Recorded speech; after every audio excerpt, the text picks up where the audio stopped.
Hello, and welcome. Well, today I'm excited about this video because I want to tell you about my weight loss on a GLP-1 medication. And I have lost 82 pounds, and I did it the slow and steady way. Dare I say slow? It was slow and steady. So in this video, I'm going to tell you exactly how I did it. The things, the systems that I put in place to lose that weight. So you will see my average pound loss per week, my average pound loss per month, and my average pounds lost for the year or the 2 years, almost 2 years. I have been taking the GLP-1 Mounjaro for 23 months. And I can't believe it. Time has really flown by. And I will just say things have been slow and steady. I really mean that, slow and steady. I have some ups, some downs, times when I wasn't losing. And the biggest thing I could tell you to do is to be consistent on your journey. I'm not someone who lost 10 pounds in a week or 5 pounds in a week. I have, again, lost slow and steady over time. So I'm going to tell you exactly what I did to do that. So let's just get right into it. The first thing I'm going to tell you is to get your sleep. That's right. Get your sleep. Sleep is so important. And sleep is important on this GLP-1 journey because that's when your body is resting, it's healing, it's digesting your food. It is working while you're sleeping, and it's not doing the things it needs to do if you're up and you're eating late or snacking or just up and not sleeping. We have to get that sleep so the hunger hormones don't kick in and have you eating at 2 a.m. So I want you to get 7 to 9 hours of sleep. And that's what I did. I call it getting my beauty sleep. And there was a time when I struggled with that and I had to make it a priority. So get that sleep in. The second thing I did is I drank my water. Now, I didn't have a problem with drinking just plain water before I started my GLP-1 treatment. But right now, I'm just doing it, and I'm doing it well. I'm getting in that 64 to 80 ounces of water. If you see me out and about and you see me on YouTube, pretty much you're going to see one of my BFF. I will call this my BFF. Let me take a sip. Yes, you got to get that water. You got to get that water in. You have to stay hydrated. It's going to keep things flowing. It's going to keep your bowels going. It's going to keep you going to the restroom. It will help with the constipation. It will help with just keeping your energy levels up. It's going to help with keeping things moving. It's going to help with your skin, the skin of it all. Don't you want that smooth skin? You want that nice hair? You got to get that water in. The next thing I did was I worked on protein. Protein is a struggle for me. And I've always said that I'm not your protein girl. I'm a carb girl. So I had to scale back on those carbs and add in that protein. So according to my doctor, I should be getting 80 grams of protein. She said, oh, that's fine. That's enough. But because I have been doing some exercising, I wanted to get some higher levels of protein in there. I try to get between 80 and 120 grams of protein. That is my target. And it's tough, right? Because one of the things that this GLP-1 medication does is suppresses your appetite. You're not going to really want to eat all that protein, but you're going to have to. And if there's a way that you can get it in with whole foods, I would try that first. And then if you can't, the protein shakes and the protein bars have their place, but I wouldn't lead with that. I would lead with whole foods. So the next thing, what I've been doing consistently is getting in that fiber. I try to get my fiber in with whole foods full, and it's also going to help you go to the restroom. And one of the best things that I can eat to get fiber in for me is beans. I love a good bean. So I love kidney beans. I put them in chili. I love pinto beans. I love black beans. And I get those beans in. And I'm going to give you a little tip. If you soak the beans before you cook them, then you won't have as much gas. But if you do, get you some Beano.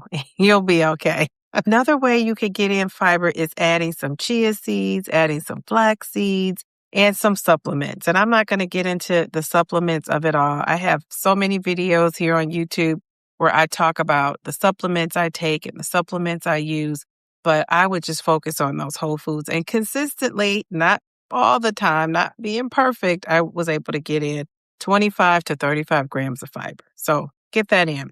Another thing that's so important on this journey is to exercise. And I'm not a fan of exercising. I have learned to embrace it. But strength training, I would say that's the number one thing you should do. 2 to 3 days a week, get that strength training in. That is really going to be beneficial to hold on to your lean muscle mass. How are you going to know you're doing that? Get a great scale. If you have a scale that tells you what your lean muscle mass is, great. But I would get a DEXA scan or InBody scan, especially if you're new and starting your journey. But wherever you are in your journey and you have not gotten a DEXA scan, get one. It's going to tell you exactly what's going on the inside of your body. I love that, the inside, and not just what that scale says. And sometimes your scale may be off the DEXA scan. So invest in a DEXA scan or an InBody scan and get moving. Now, another thing I will say is walking. Walking is going to be great for you. That's something that I struggle with. I have learned to walk after my meals to keep it moving around my home, just to get that extra exercise in after I eat. But incorporating cardio is something that I am still working on doing because I really want to target my visceral fat. And that's one of the things I learned with my second DEXA scan. I brought some of that visceral fat down. And I want to continue to do that. So I need to step up my walking. That's one of the things I want you to target is just moving 2 to 3 days a week with that strength training and 2 to 3 days a week or even 1 to 2 with the cardio. Add that cardio in. Some people I know do something with cardio every day, but you could do a combination of both and just fit it in. Another thing that has helped me lose 82 pounds is having routines set up, having routines and structures in place. And what do you think I mean by routines, systems, habits, structures? Well, I just mean having a set schedule. So I'm going to give you an example. Every Sunday, I meal prep. So I make my food for the week and I make things and put them in individual containers. And I'll put a picture up and show you what it looks like. I get ready for my work week. And usually that's something I'm taking for lunch and then that's something for dinner.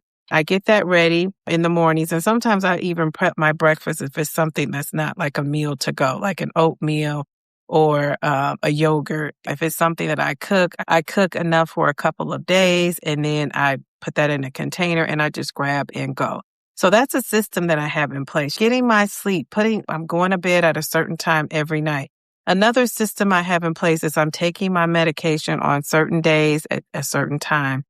Time I take the medicine. So just being consistent with things like that.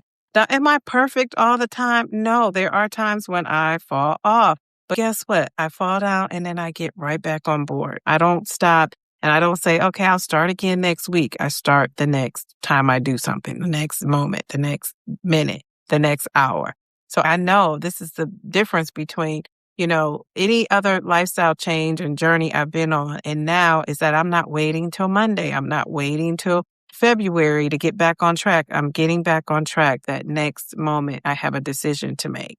So those are the things that have really helped me. I mean, it's really easy peasy, lemon squeezy as far as what I'm doing. Another thing I will say I didn't add is that I am in a calorie deficit. That's really what's going to have you losing weight and sustain your weight loss. I'm going to tell you, I got to the point where I was even fatigued with tracking. So I do something called pre-tracking where I put everything into my tracker. I use the app PEP. I am a PEP sponsor because I actually do keep track of what I'm eating for the week. Now, I'm going to tell you, I kind of know what I'm eating just because I've been doing this for 23 months, right? I've been doing it for almost 2 years. So I know what I'm eating, how much it is. Sometimes I have to remind myself to weigh things. But I pretty much know, what's going on with my meals and how many calories. Once you learn that, you eat the same things over and over, you'll have a system down. And I would say organize yourself. Use this as a chance to organize yourself and what you're eating. The times that I have fallen off or had challenges with my weight, it was because I really was not working the plan, right? I wasn't sticking to my plan. Something had thrown me off or I had eaten something I wasn't supposed to eat. Or there was something I couldn't meal prep, things like that really caused me to, not lose or even to gain some weeks here and there. So I will say the best thing you could do is just get on that system. I weigh in on the same day, the same time. I do not weigh every day. My nerves can't handle that. There are different times throughout the year where I did for a week weigh in and try to get on that scale every day just to see what was going on with my body. But for the most part, I don't weigh every day. I'm trying to break up with the scale. And that just means not weighing in every single day. So one of the things that I am great at is celebrating non-scale victories. And I'm going to tell you that's one of the most important things you can do for yourself on this journey. So some of the great ones for me is being able to sit at any booth without feeling like the whole table has to move or shift around, being able to cross my legs, being able to run around with my daughter, being able to walk up steps without getting winded. Having that inflammation off my knees has freed me up to just be moving, right? And even want to exercise. My lab work is awesome. My A1C started off at, I believe, a 7.6, and now it's at a 5.6%. So I'm in the normal range. I'm just saying these numbers off the top of my head because I said them so many times. So I want to put a graphic up. Hopefully it matches the graphic. There have just been so many great non-scale victories taking this medication. I am definitely proud of myself. I know you have had some of those same victories, and so I am also proud of you. So drop down in my comment section and let me know how much weight have you lost? What are some non-scale victories you have had? Celebrate yourself, because that's something that we have to learn how to do as well. Not beat ourselves up, but celebrate ourselves. And I want you to remember, this is progress, not perfection. I don't care how you put it. You just don't have to be perfect, but you do have to hang in there and stick with it. So here is how my slow and steady weight loss has happened over time. So I have lost 82 pounds and over 23 months. That's 3.5 pounds per month. So that's slow and steady. It averages out at 0.8 pounds per week. So that's not even a pound a week. And did I give up? No. Did I quit? No.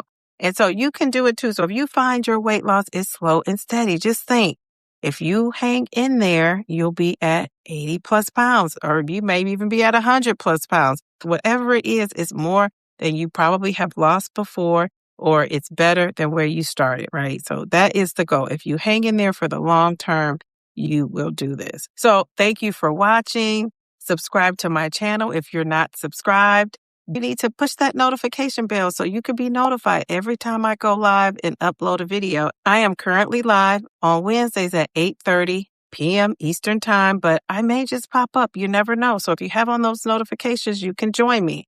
If you need a little extra support on your journey, I do have a private group. It's called Downsizing Divas, GLP-1 and Beyond Inner Circle. In that inner circle group, it's just a private group where we're supporting each other on our journey. And we're talking about all things related to a health journey, not just weight loss. So if you need that extra support, or you don't want to, share on YouTube, you can join the inner circle. Now, I'm going to put that link in the description.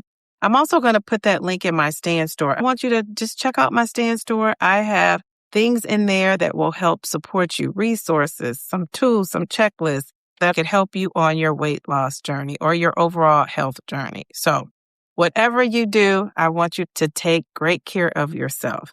And remember, slow and steady wins the race. Just don't quit.